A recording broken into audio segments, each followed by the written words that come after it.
How are you? Welcome to my YouTube channel Yani Axis. And today I am going to discuss what is share market. Share market क्या होता है, ये कैसे काम करता है और इसकी शुरुआत कब हुई, ये क्यों जरूरी है। क्योंकि जो शेयर मार्केट है या फिर स्टॉक मार्केट या फिर इक्विटी मार्केट, इन तीनों का मतलब लगभग सेम है। दैट मीन्स आप उसको शेयर मार्केट बोलो, इक्विटी मार्केट बोलो या फिर स्टॉक मार्केट बोलो, तीनों का मतलब सेम होता है। हम लोग पहले बात करेंगे कि ये होता क्या है। शेयर मार्केट एक ऐसा मार्केट है जहाँ पर शेयर्स की खरीद और बिक्री होती है। दैट मीन्स यहाँ पर कंपनीज के जो शेयर होते हैं उनका एक्सचेंज होता है, यानी कि लोग उन शेयर्स को खरीदते हैं या बेचते हैं। अब ये खरीद और बेच दो तरह से भी हो सकता है। Primary shear market, that means की कंपनी डायरेक्टली पब्लिक को ऑफर करेगी कि ये मेरे पास 1000 शेयर हैं मेरे कंपनी के, आप आइए और इस प्राइस पे ये मेरे शेयर परचेज करिए। दिस काइंड ऑफ सेलिंग और purchasing called primary shear market. Suppose mister A ने कुछ शेयर्स परचेज किए कंपनी से डायरेक्टली और उसको अब उन शेयर्स की जरूरत नहीं है, तो वो मिस्टर बी को अपने शेयर्स बेच देंगे। तो बी वो शेयर्स अगर बी को खरीदने हैं तो वो स्टॉक एक्सचेंज में जाएगा और स्टॉक एक्सचेंज के थ्रू मिस्टर ए से वो शेयर्स परचेज करेगा। तो इस तरह से शेयर्स की ओनरशिप ट्रांसफर होती रहती है। This is called secondary market, IPO, initial public offer, जिसमें कि कंपनी पब्लिक को ऑफर करती है एक रीजनेबल प्राइस पे अपने शेयर्स को कि आइए और मेरे शेयर्स को परचेज करिए। अब पब्लिक उनके शेयर्स को परचेज करती है और आफ्टर परचेजिंग वो शेयर्स लिस्ट होते हैं स्टॉक एक्सचेंज में। अब आप बोलेंगे कि what is stock exchange. Stock exchange एक ऐसा प्लेटफॉर्म है या फिर ऐसा मार्केट है जहां पर शेयर्स की खरीद और बेच होती है। हमारे इंडिया में बेसिकली 2 बड़े स्टॉक एक्सचेंज है। सबसे पहला है बॉम्बे स्टॉक एक्सचेंज, जो कि लगभग 1875 ईस्वी में हुई थी, जो कि एक प्राइवेट प्लेटफॉर्म है शेयर्स की परचेज एंड सेल करने के लिए। दूसरा जो हमारे पास मेजर स्टॉक एक्सचेंज है वो है national stock exchange, that means NSE, govern by है सेंट्रल गवर्नमेंट। कंपनीज अपने शेयर बेचती ही क्यों। तो देखिए, ये शेयर मार्केट का स्टार्टिंग आज से लगभग 400 साल पहले हो चुकी थी। जैसे किसी को भी अपना जहाज या जहाजी बेड़ा बनाना था जो कि एक देश से दूसरे देश में आ जा सके और जिससे कि सामान जो है वो एक्सचेंज ट्रेड हो सके, उसके लिए जहाज बनाने के लिए उनको भारी पैसे की जरूरत पड़ती थी। उतना पैसा अगर किसी के पास नहीं होता था, या फिर सपोज कर लीजिए कि आपको एक जहाज बनाना है जिसके लिए आपके पास केवल एक जहाज बनाने के लिए पैसा है, आपने एक जहाज बनाया और उसको किसी दूसरे देश में ट्रेड के लिए भेजा, दैट मीन्स कुछ सामान ढोने के लिए भेजा और रास्ते में उसको किसी लुटेरे ने लूट लिया या फिर बाई नेचुरल कैलेमिटी वो कहीं समुद्र में ही डूब गया। इन दैट केस आपका पूरा का पूरा पैसा डूब जाएगा।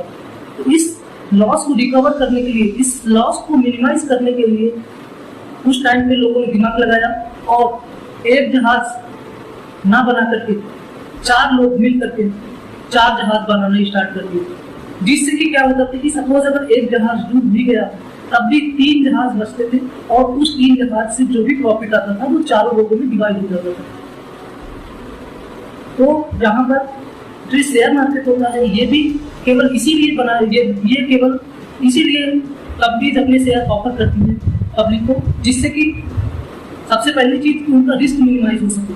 दैट मीन्स कि अगर इन फ्यूचर कंपनी को लॉस होता है तो वो लॉस सभी में बराबर डिस्ट्रीब्यूट हो सके। दैट मीन्स केवल कंपनी को ऑनर ही लॉस बियर ना करे, सभी पब्लिक में वो लॉस डिस्ट्रीब्यूट हो जाए, या फिर इन फ्यूचर अगर उसमें कुछ प्रॉफिट होता है तो वो प्रॉफिट भी पब्लिक में बराबर डिस्ट्रीब्यूट हो जाए according to their share value.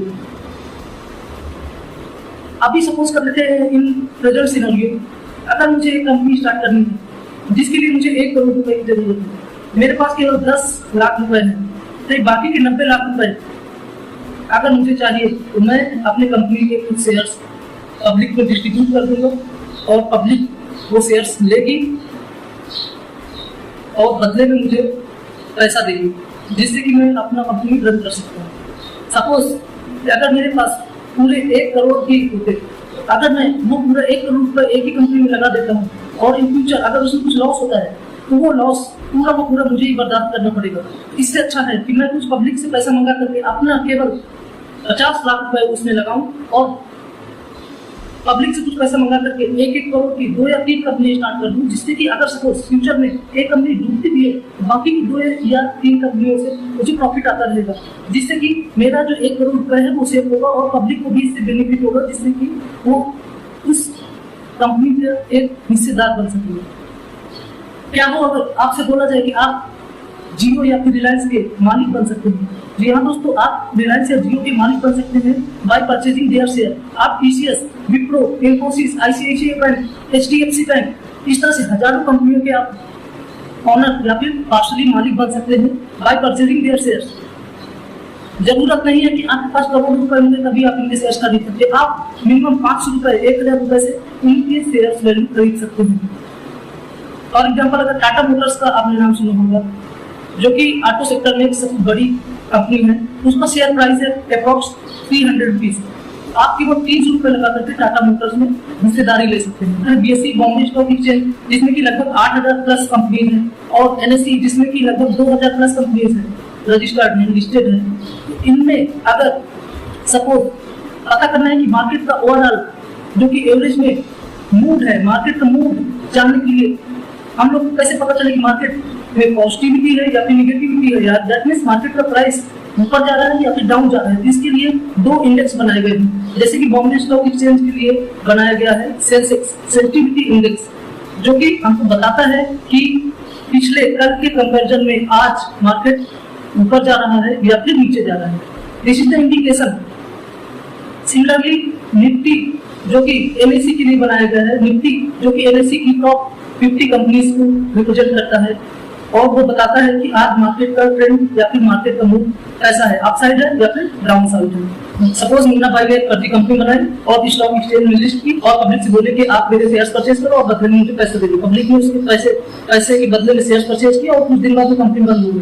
तो ये आज की डेट में पॉसिबल नहीं है। उसको रेगुलेट करने के लिए गवर्नमेंट ने एक रेगुलेटरी बना रखी है, जिसका नाम है SEBI securities exchange board of India, जो कि रेगुलेट करती है कि कंपनी शेयर मार्केट में बेचने लायक है या नहीं, जो कि डिसाइड करती है कि इसका शेयर प्राइस कितना होना चाहिए, इसकी एक्चुअल में वैल्यू कितनी है, और ये कंपनी फ्यूचर में ग्रोथ करेगी भी या नहीं, कहीं ये डमी कंपनी तो नहीं है। ये सारी चीजें देखने के लिए, या फिर ये कंपनी किसी के साथ फ्रॉड तो नहीं करेगी या फ्रॉड कर तो नहीं रही है, ये सारी चीजें देखने के लिए सेबी जैसी रेगुलेटरी बना रखी गवर्नमेंट ने, जो कि बहुत ही बढ़िया काम कर रहा है। अगर आप Reliance, TCS, HDFC, Infosys, Maruti Suzuki, MRF आदि शेयर्स के असल ओनरशिप गेन करना चाहते हैं तो आपको शेयर मार्केट में आना पड़ेगा। आप घर बैठे ही अपना बिजनेस कर सकते हैं by participating these big companies. ये कंपनी आपको प्रॉफिट अर्न करके देंगी और उसका जितना आप शेयर परचेज करेंगे उस रेशियो में आपको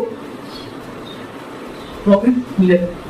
ये प्रॉफिट है, ये 2-3 तरीके से देते हैं, जिसमें कि सबसे पहला तरीका है डिविडेंड के थ्रू। डिविडेंड मींस जितना प्रॉफिट होगा उसका कुछ परसेंटेज आपको मिल जाएगा, उसको हम बोलते हैं डिविडेंड, जो कि हर साल एजीएम एनुअल जनरल मीटिंग में डिसाइड किया जाता है। दूसरा जो तरीका है वो है कंपनी की ग्रोथ के अकॉर्डिंग उसका मार्केट कैप बढ़ता रहता है और शेयर प्राइस इंक्रीज होता है। बोनस, कंपनी क्या करती है कि अगर उसका अच्छा प्रॉफिट हो रहा है तो कंपनी की बोनस शेयर भी प्रोवाइड करती है अपने शेयर होल्डर्स को। आपके पास सपोज 2 शेयर है और कंपनी ने अनाउंस किया कि अगर किसी के पास 2 शेयर है तो उसको 2 शेयर एक्स्ट्रा अलग से दिए जाएंगे, दिस इज कॉल्ड बोनस। ऐसे ही कंपनी शेयर्स की स्प्लिट करती है। अगर सपोज कंपनी ने 10-10 रुपए के 100 शेयर पब्लिक को डिस्ट्रीब्यूट कर रखे थे, वो चाहती है कि 5-5 रुपए के 200 शेयर अगर डिस्ट्रीब्यूट 200 शेयर कर दिए जाए तो आपके पास जो 1 शेयर था उसकी वैल्यू हो जाएगी 2 शेयर के बराबर। दैट मींस स्प्लिट से भी आपको गेन हो सकता है। आपको शेयर परचेज करना है तो आप सिंपल सा एक डीमैट अकाउंट ओपन कराना पड़ेगा। आप अपने मोबाइल या फिर कंप्यूटर से इंटरनेट के थ्रू इजीली ओपन करा सकते हैं विदाउट गोइंग टू एनीवेयर। आप अपने घर बैठे ही डीमैट अकाउंट ओपन कर सकते हैं, जिसका लिंक मेरे डिस्क्रिप्शन में दिया हुआ है। तो प्लीज शेयर दिस एंड आगे इसी तरह की इन्फॉर्मेटिव वीडियोस के लिए like, share and subscribe my YouTube channel यानी आशीष। Thank you. आगे की क्लासेस में हम लोग बात करेंगे कि हम लोग कैसे शेयर मार्केट में इन्वेस्ट कर सकते हैं, थ्रू म्यूचुअल फंड, ETFs या फिर डायरेक्टली।